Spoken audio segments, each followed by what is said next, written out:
In 2014, our goal was to educate and inspire the next generation of young Black leaders. So we set out to find the nation's best of the best to reveal the secrets to success. Our belief is that we should teach the young early the things that we learn late. Our lives are shifting the culture. Our lives are changing the narrative. This is the ShineHard Conversation. Welcome back to another episode of the ShineHard Conversation. I'm your host, Johnny Bailey, and this week I'm in Washington, D.C. with Administrative Law Judge Travis Nembhard. Travis is an extraordinary young Black man. For him to be a judge, he's one of the youngest judges in the country. He's been featured by New York Times. He was recently featured by Forbes Top 30 Under 30. So we're really excited to have him here on the show this afternoon. Today, Travis is going to talk about the steps you have to take to become an administrative law judge or get involved in the legal realm, and also share some of the keys to his personal success. So without further ado, Travis, it's time to shine. All right. You ready, bro? I'm ready.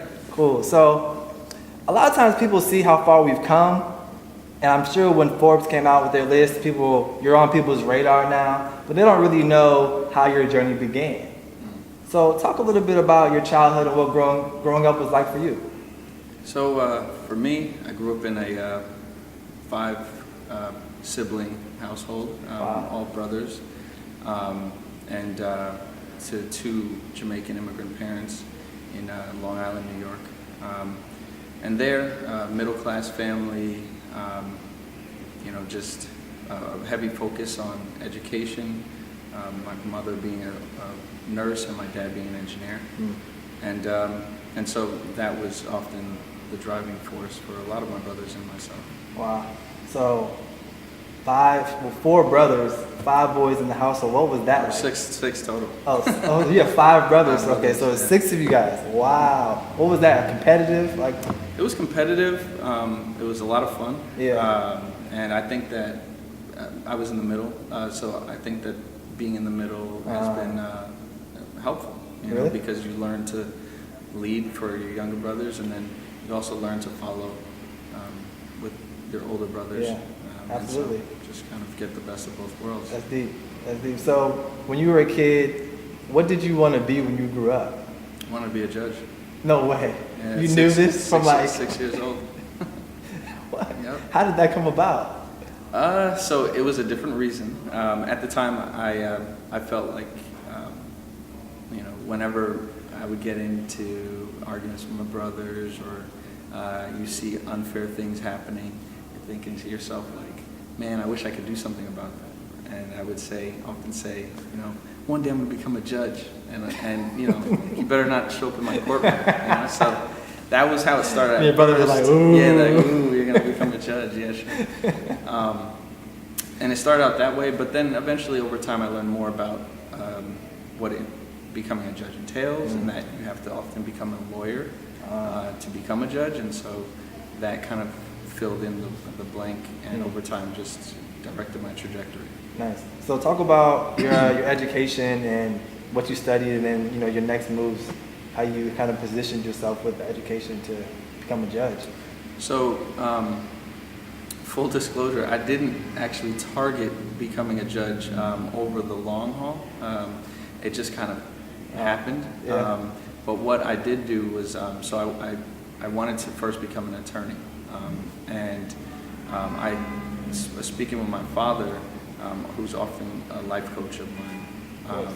He told me, do economics, because economics is a different way of thinking, and it also will help you with the LSAT, which people often take. To Economics are so important, bro. It's underrated skill and just a philosophy, like you said, a way of thinking. If more of our community knew about economics, we could really make some major things happen.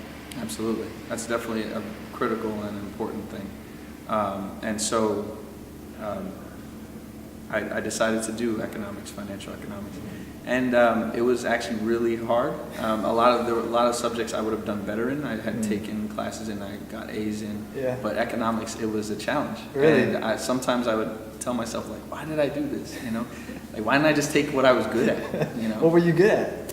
English, Yeah. even Spanish, different language, as well as science. You know, but yeah, economics was probably it was tough. Yeah. What school were you at? So Binghamton University, Okay. upstate New York. Gotcha. And did economics there. And I was glad I did it, you know, because when I went into the legal profession, there's not as many economic majors in there. You know, a lot of English history. Oh, I love history. So Yeah. that was also a subject I wanted to. I can see you on Jeopardy. You like know a little bit about everything type of guy. And I think to an extent, like being an attorney helps because you have to educate yourself on different issues that haven't come before you to help out your clients. That's real. So what else was on your education plate? So you went to Binghamton, and then where'd you go for your next track? So I went to Villanova Law. Okay. And decided to go there and major, well, not major, but kind of went on a concentration towards business law to stick within the economic realm. And at this point, you were still thinking about being an attorney, or did you start getting put onto the judge track? So at that time, I had switched off of the judge mindset, and I was thinking, oh, I'm going to do big merger and acquisition transactions. Nice. Go to a big you were law like firm. the private equity mindset at that big, point. Big law firm and make lots of money. That's where my head was at. Mm-hmm. And by the time I graduated law school, completely out the window. You know, I shifted to an interest in helping the public interest, working for something bigger than myself. Right. Because when I did those internships, I would often find that, you know, I would be sitting there thinking, what's the point? What's the purpose? Why am I here? And I wanted to work for something bigger than myself. Absolutely. So what was your first job after you left Villanova? So the first job after Villanova was, so it was two jobs actually, but the first was unpaid, and it was working as... That happens a lot. Yeah, I couldn't find a job because I was waiting on the bar exam results, and it was a challenge. And so for me, I got this opportunity, unpaid, as an assistant attorney general. So the title was there, but the salary wasn't. Sometimes you gotta do what you gotta do. I had my own office downtown Wall Street. Oh, you're in New York? Oh, you get money. You know, Manhattan, no salary. I had a window, no salary. So I had to pay for that. And so I worked at Dunkin' Donuts overnight. Wow. And the commute was about an hour and a half one way, so 3-hour total commute. Would get home, suit up for 8 o'clock and work overnight shift, and then go to sleep for like an hour, maybe two, wake up and start it over again. How long did you do that? For almost a year. Wow. Yeah. So it was a humbling experience. Yeah. And I'll never forget it. I have a burn from they use these oven mitts that Burnt were yourself on some coffee, like what? well, for the oven. So I baked the donuts, the bagels, everything. Yeah. Because I was the only one working overnight.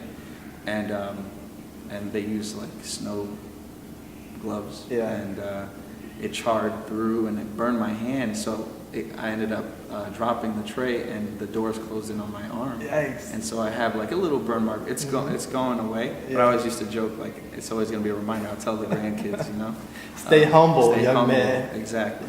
So That's what's up. So talk about what you do now as an administrative judge here in DC, and what a day in the life is like for you. Okay. So, as an administrative law judge, what I primarily focus on is the industry of Uber, Lyft, black cars, taxi cabs, transportation for what they call for-hire vehicles. Okay. And it's actually at the DC Department of For-Hire Vehicles. Okay. And so there, I started from the inception pretty much. I actually worked for the Ward 3 council member, Mary Che, as her ledge counsel, and drafted a bill that created the agency. Wow. And didn't know at the time I was creating it that I'd end up there, but ended up there eventually to help build out that office. And so a lot of my early role was setting the rules for the other judges to abide by, ordering the gavel and the gown and all those things. So everything, I felt like I was starting a business. Yeah. and then now shifting more so to conducting hearings and things like that. Nice. What would you say inspires you to succeed? For inspiration, I would say my parents. I mean, the sacrifices that they made. I once went to visit where my dad grew up. My mom and dad grew up in Jamaica. And my dad, I mean, seeing where he grew up. Yeah. And then we went visit. Humbling, sure. Humbling. I mean, it was like he lived two lives. Couldn't imagine my dad growing up there. But the view was amazing. Yeah. But, you know. It's like your office in New York. It was a little bit better there. Down in Jamaica, but my mom, we went to Kingston to see where she grew up.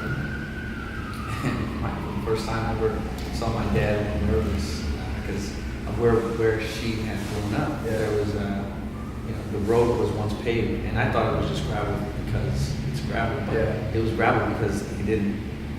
They never kept up with the road. Right. No maintenance in that. No maintenance, and my dad understood that there's certain parts of Kingston that are pretty bad. It's a rough area. You gotta keep your head on a swivel over here, bro. Like, pay attention out here. Exactly. So I mean, it was eye-opening, and so to see what sacrifices my parents made, I always used to joke with my parents and said, like, I would say, kids are like lotto tickets, so good for you having 6. Yeah. I mean, one of them A couple scratch out at least, So, and all my brothers, I mean, I think that we're all very different. We all are in different professions, different fields, but we're all very driven, and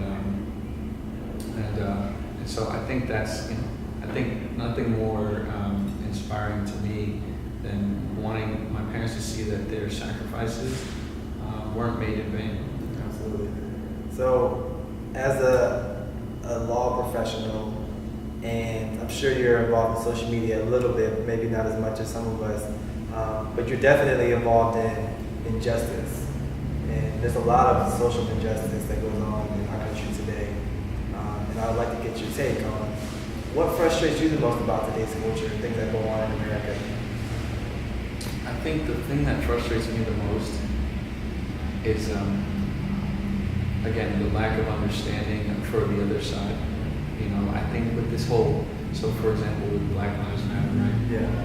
The fact that people can't see that it's not that only Black Lives Matter, it's Black Lives Matter too, right? And this, the recent attack with Trump, regarding President Trump, regarding, the FBI, right? I mean, whatever happened to the respect for law enforcement, right? I mean, but if it's coming from him, it's okay, right? But if this was Black Lives Matter talking about law enforcement activity or unfair things, I mean, it's a totally different lens, basically. And so we're all talking past each other. And I think that's the biggest frustration, because I've seen both sides in the sense of growing up in a low to middle income neighborhood and moving to a middle income neighborhood, and from one that was very diverse to one that wasn't very diverse. And I understand, I have friends that are conservative, friends that they see it one way. Yeah. And I just wish that we could kind of bridge that gap. Because if we could help each other see that.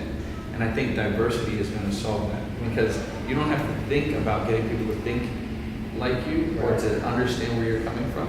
If it's first nature and you grew up with each other, you don't think like, oh, that guy is scary because I've never seen a black guy before. Right. If you've grown up around black people or natural. Latinos. Or, So that's the key. I think diversity, and as the country continues to grow in its diversity, which is inevitable, whether we have a wall or not. Really? It's going to happen. Is it inevitable? It is inevitable because the numbers are there. I mean, the growth rate. I was reading a book. Maybe you've heard of it. The brown is the new white. Who's that on? I don't recall the author's name. Brown is the new white? What's the Brown is premise? the new white. So it basically talks about how the minority has become the majority, and it's hard for the country to grasp that concept. And they're saying, "Oh, well, we got to go after these Rust Belt workers. That's why we lost." No, it's not why we lost. or I shouldn't say we, it's not why the Democrats lost, right? But at the end of the day, it's because minorities didn't feel empowered to come out. They felt, what's the point? Indifferent. Yeah, a good example, Texas, right? So I don't know if you knew this, California used to be a red state. It was a launching pad for Reagan. Yeah. Exactly. And now it's shifted to purple, now it's blue. Right. Virginia, red, now it was purple, and now they're saying, oh, well, Virginia's blue, and that's why it happened. Texas is a unique situation in which there's a large class of people, namely Latinos, that are eligible voters, and if they voted, so the last election, the typical voting margin of victory for statewide elections is about 600,000 to 900,000 votes. Right? There were 3 million eligible Latino voters. If just a third of those voters actually came out and voted in favor of the Democratic Party, well, you have a situation where the state turns purple.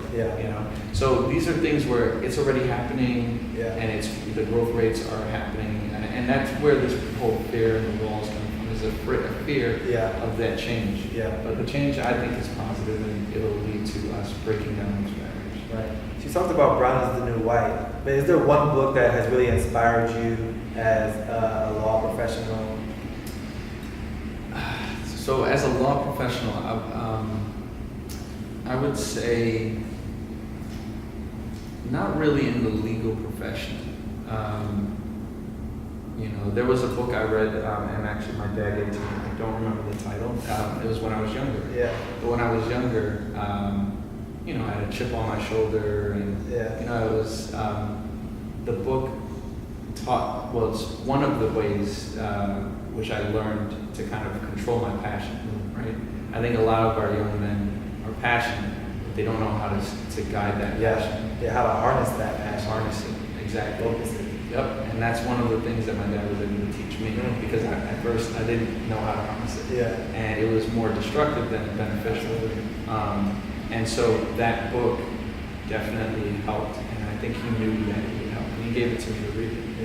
So I wish I remembered. You're gonna have to text me later and tell me what the book is. I'm gonna have to go home and I'll edit it into I'll have to go home and check on that. So what advice do you have, in conclusion, to anyone, a student, a young professional who wants to get involved as an administrative judge, or just get involved with the White House, or really just succeed in your industry? What advice would you give? To never give up and to stay motivated. That the only person that can impact your future is you. I mean, there are different hurdles that come your way, and you can't control that. Different people that are going to try and get in your path. They're going to get jealous. They're going to be envious. They're going to want to undermine your successes. They're going to feel threatened by you. I mean, as a young judge, people feel threatened. I mean, when I had interned at this company, Tyco Electronics, they used to make the little race cars, Tyco race cars. And there was an opportunity where I met the CEO. And you're a double minority here. You're black and you're young. Yeah, pretty much. And I met the CEO of that organization, multi-billion-dollar corporation, and he was like, "Why don't you, reach out to me when you have a chance, right?" And my intern coordinator, when I told him, he said, "I don't think you should," and he didn't want me to reach out to him. And I never did, right? I never did. I mean, out of respect, because he was my intern coordinator. I didn't want to ruffle any feathers. What I regretted was not that I didn't, right? Because I think that I made the right decision in not doing that. I regretted telling him until after, right? So set up that meeting and say, "Hey, look, guess what happened? I had scheduled a meeting with the CEO, and at that point he can't say, oh, well, cancel on me, right? So that's one of those better to ask for forgiveness. Don't ask for permission, ask forgiveness. but in many ways, I mean, you drive your ship. I've always felt that the world is, and especially in this country, I mean, we have our hiccups, but we have a lot of opportunities. Absolutely. And if someone blocks that lane, I look at life like a highway. And go switch in the next lane and go right past. Yeah. I mean, and so that's what it comes down to, is motivating yourself, knowing that when you're sitting down and you're like, I don't feel like doing this, right? Yeah. Just think. I mean, each day that you do and drive, do what you need to do and drive towards what you're trying to succeed at, will get you closer to that goal. Absolutely, man. Days are expensive, man. You don't get them back. So you gotta use it, man. So that concludes my questions, bro. Thank you for the gems. Thank you for sharing your journey with us today. No problem. Tell everybody how they can find you, LinkedIn, Instagram, whatever you want to share, website, and anything you have coming up in the future. You can find me at, well, let's see, Travis.Nembhard is my Instagram,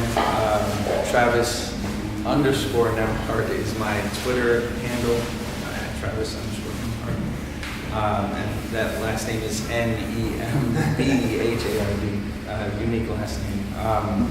I am constantly looking for different opportunities to help folks achieve what they need to achieve, and getting as active and remaining as active as possible in the community.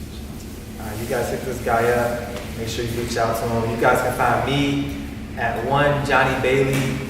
You can follow the movement at ShineHard Fan. And as always, keep grinding, keep pushing. Don't give up on your passion. Until next time, shine for the culture. Peace. Trav, amen. Appreciate you, boss. Yeah, appreciate you. Our goal is to help young black boys and girls discover their passion and change the world, but we cannot do this without the help of the ShineHard community. Will you be the milestone donor that helps a 17-year-old black girl learn the path of a plastic surgeon? Will you be the keystone donor that helps a 22-year-old graduate break through into the tech industry? We as a community can accomplish so much together, but the time to act is now. Here's what you can do. Scroll down, click donate, and invest in the future of our community. I'm Johnny Bailey, and together we shine.